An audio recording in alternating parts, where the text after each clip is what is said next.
Welcome to the Rime Buddhist Center's Dharma Talk podcast, Achieving Peace Through Compassion. This podcast is a recording of the Dharma Talks given during our Sunday service.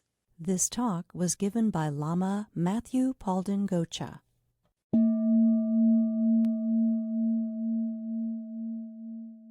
I wasn't originally going to do a Dharma talk just because we had so much on our plate today, but I figure I'll maybe say a few things because it is Saga Dawa. I mentioned earlier that it's this month of Saga Dawa, and it goes off of a lunar calendar, not necessarily the solar calendar that we're used to.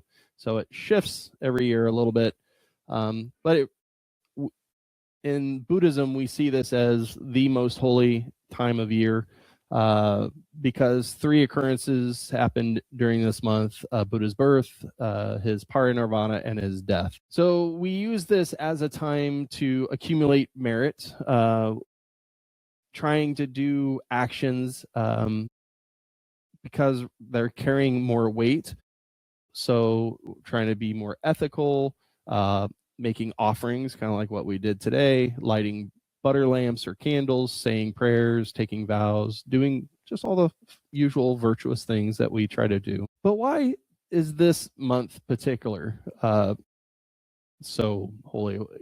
Yes, there's those three activities or the three kind of stages of the Buddha's life. But when we look at these three events, the birth, his awakening, his parinirvana or his death, that's really the whole path right there. Birth, awakening, and death. Or maybe we could put it this way. It's more about a precious opportunity, the fulfillment of that opportunity, and the reminder that our time is limited. Birth says that this life is precious. Enlightenment says awakening is possible. And then parinirvana, or the death of the Buddha, that this time is short. So maybe we should start at the Buddha's birth, right? His life. And there's a lot of great stories about the Buddha's birth and his early years. We even talk about, the story of in Lumbini, where his mother, Queen Maya, had a dream of the elephant. She gave birth. Poor lady was holding on to a tree for dear life.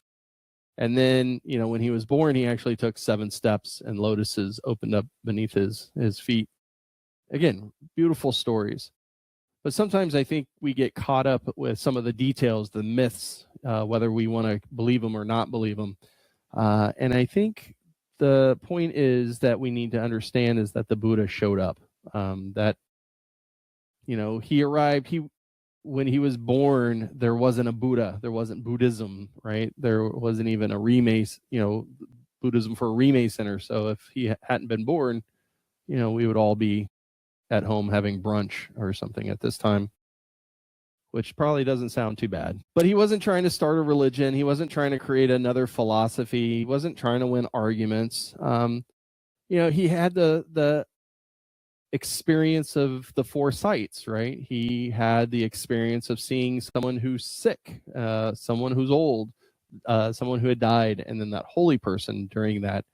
And so he understood that, because beings suffer, that's really where this whole practice needs to begin, not with doctrines, rituals, or monasteries, but suffering.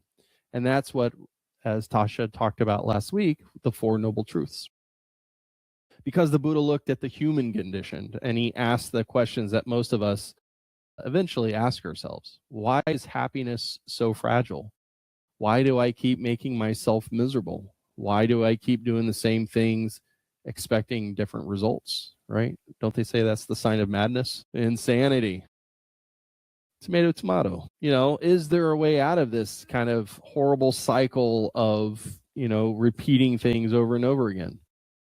And so the fact that the Buddha appeared means that there's an answer to those questions. The Buddha's birth teaches us something else too. It teaches us about this human life and how precious it is. And we talk about precious human birth all the time, almost like it's, a Buddhist bumper sticker or something. But here we are sitting here this morning at the Rime Center here in Kansas City. We've had enough food. This might be wearing off.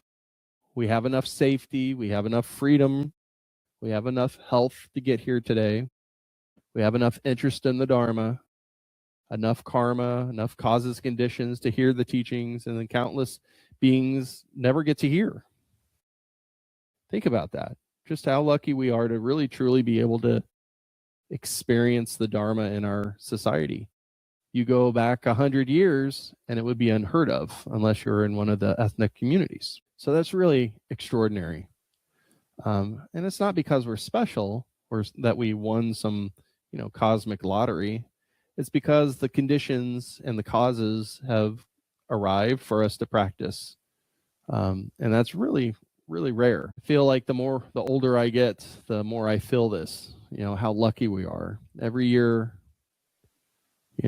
we don't necessarily have the opportunity to practice. There's a quote I love that was like, 10 years of I'm going to do a practice, 10 years of, I should get around to that practice, 10 years of, I should have done a practice, that's a wasted life. We assume we get another year. We assume we get another decade, another chance, but we don't really know that.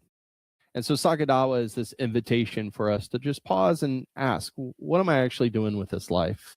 Am I using it well, or am I spending it distracted, irritated, worried, scrolling, playing more games, chasing one thing after another? And so those are just some questions for us to just sit with. And again, what changed Siddhartha? Because he had that same opportunity. He lived in a palace, right? He had the stories, or, he had this opulent lifestyle. But again, he saw those 4 sights. He saw what happened, and it changed him, almost down to the molecule. And what really changed him, and I think what we miss in that story, is he refused to look away. Everybody else in the city was seeing the same exact thing that he was seeing. It wasn't like he was in this bubble of, experience. His chariot driver was there with him, for one. But he changed. The problem is we get really good at our distractions. And I was thinking about this these last couple of weeks after my surgery. I'm just holed up at home, and I thought, you know what? I want to do some really good actions. And every night I'd be like, man, I really wasted that day. And it happens. We really know how to stay busy. One of our Sangha members would always tease me that I always fidget. I've got to mess with something, right? I always got to, statue's not right. I got to tweak it just a little bit. Now the cushions aren't right? We can always, even here at the Dharma Center, we can always find something to distract us. Fill every quiet moment with noise. You don't realize how much that happens until you try to come here and spend the day in meditation. For those of you who did the Mahamudra retreat last weekend, probably got a little taste of that experience as well. But again, Siddhartha didn't look away. He looked right at the aging. He looked right at the illness, right at death. And once he saw clearly, he couldn't pretend anymore. He couldn't put distractions on top of that. It was too late. The dam had burst. And so his spiritual journey doesn't necessarily start with certainty. It started with honesty. The real practice is always to start with honesty. We read these prayers and we think, these lofty prayers, how could I ever live up to that? That's the field goal. That's where we're trying to aim ourselves. It's important to start with an honest understanding of where we're at.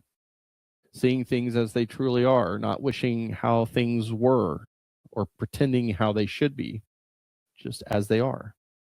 So eventually, in his journey, he sat down underneath the Bodhi tree and makes this remarkable vow that only a prince in India could probably do at that time, that he wasn't rising until he understood truth. And then along comes Mara. And if anybody had ever seen Little Buddha with Keanu Reeves, you get a great, illustration of what that battle looked like. But, Mara gets portrayed as some demon king with armies and so forth, and these beautiful daughters trying to tempt people. And that's great for mythology. But I don't think Mara is really that useful when we treat him as some kind of external monster.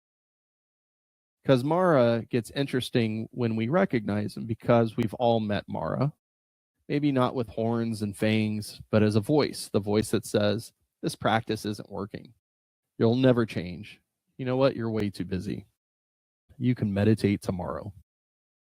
One more distraction won't hurt. One more video game won't stop you. Or the worst, what's the point? And so Mara keeps changing costumes. Sometimes he's anger, sometimes anxiety, sometimes pride, sometimes hopelessness. Sometimes it's just that endless distraction, that little glowing rectangle we carry around in our pockets. And the Buddha faced it all. But here's what I find very remarkable is he didn't defeat Mara through force. He didn't destroy him. He understood him. And in that understanding, Mara, this fierce demon boogeyman under the bed, lost all his power. And that might be one of the deepest teachings in all of Buddhism. The freedom doesn't come from fighting your experience. It comes from understanding it. And so the Buddha awakened because he understood suffering, its causes, its end, and the path beyond it. And because he was just a human being, just like us, his awakening tells us something extraordinary. It's possible. Not just for the Buddha, but for us. Everyone in this room has the same opportunity. Maybe not today, maybe not tomorrow, but the seed is there. Birth says that this life is precious. Enlightenment says awakening is possible. And so there's a part of this story that I've always found interesting, is that after his awakenment, he didn't say, oh boy, let me package this and sell it as a t-shirt, write a book about it. He just sat quietly. And according to the tradition, he wonders whether anyone would ever understand what he realized, because that truth is so subtle, profound, and hard to put into words. And for a moment, he considers just remaining silent. Can you imagine? Again, no teachings would happen, no Dharma, no Sangha, no Mahayana, no Vajrayana, no lineage, no teachers, no Rime Center, nothing. We'd all be having brunch. So the entire tradition, everything we receive really hangs on this one decision. And thankfully for us, he looks at the world and he sees suffering, and compassion moves him to teach. And I think that's worth reflecting on during Saga Dawa, that everything we've received traces back to that one moment. He could have stayed silent. He didn't. And because he didn't, our lives are different. And when I sit with that, what comes about is gratitude. Unforced gratitude. And so then the last event in that Saga Dawa commemorates is the Buddha's parinirvana, his passing. And sometimes that confuses people. Why would we want to celebrate the Buddha's death? But we're not really celebrating death. What we're celebrating is freedom. The Buddha's passing teaches us something that we spend most of our lives not trying to think about. And that is everything changes. Everyone ages. Everyone dies. Everything we cling to eventually changes. My dad taught me that early on in my life. Nothing in life is certain except death and taxes. Sorry for those who work at the IRS. But because impermanence is also what makes awakening possible, if nothing changed, nobody could grow, nobody could heal, nobody could wake up. And that same truth makes flowers wilt. It's also what allows wisdom to arise. The same truth that causes things to pass away is what allows suffering to end. And so before the Buddha passed, his last words were simply, all conditioned things are impermanent. Strive diligently. You know, his students were beside themselves, full of sorrow and lamentation. I heard that the other day and I thought, man, that's such a great word. We need to use it more. But for him, there was not panic. There wasn't despair. It was just practice.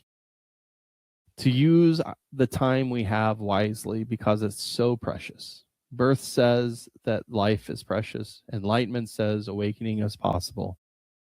And the parinirvana reminds us that time is short.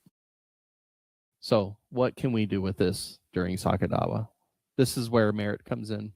Sometimes we hear the teachings about merit and it starts to sound like some kind of, accounting system, like an abacus. Sometimes we're depositing points. Do you all use abacuses at the IRS? Yes. No? Texture instruments? Okay. But merit's simpler than that. Merit is what happens when wholesome action leaves wholesome imprints. Every act of generosity matters. Every action of patience, every moment of kindness, every moment of restraint, nothing is wasted. There's a line from the Sutra, The Questions of Sagaramati, that goes something like this. As when a drop of water falls into the sea and will not dry up until the sea itself runs dry, so merit pledged to gain enlightenment is consumed till Buddhahood is gained. Not a drop seems like nothing, or a single drop seems like nothing, right? But enough drops become an ocean. And so practice works the same way. Most of us aren't transformed by one big dramatic experience like the Buddha had.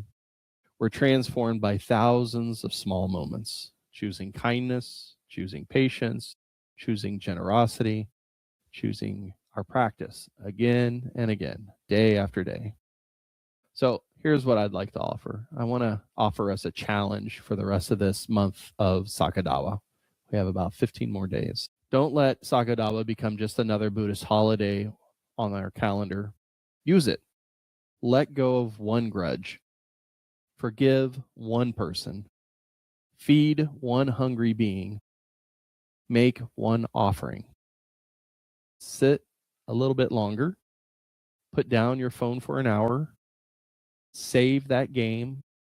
Come to it another day. Read some of the Buddha's actual words. Maybe call someone who's lonely. Practice generosity without expecting anything back. But just do something that benefits somebody. Do something that just creates a little less suffering. Because in the end, the best offering that we can make, at least to the Buddha, isn't necessarily another butter lamp. It's the transformation of our hearts.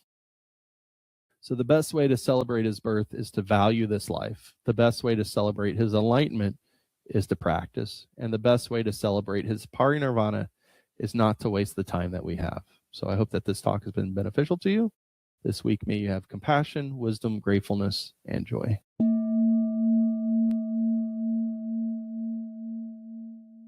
Thank you for listening to the Rime Buddhist Center's Dharma Talk podcast. Music was provided by Barefoot Bran Music. Please consider supporting the Rime Buddhist Center by making a donation at our website at www.rimecenter.org/donate.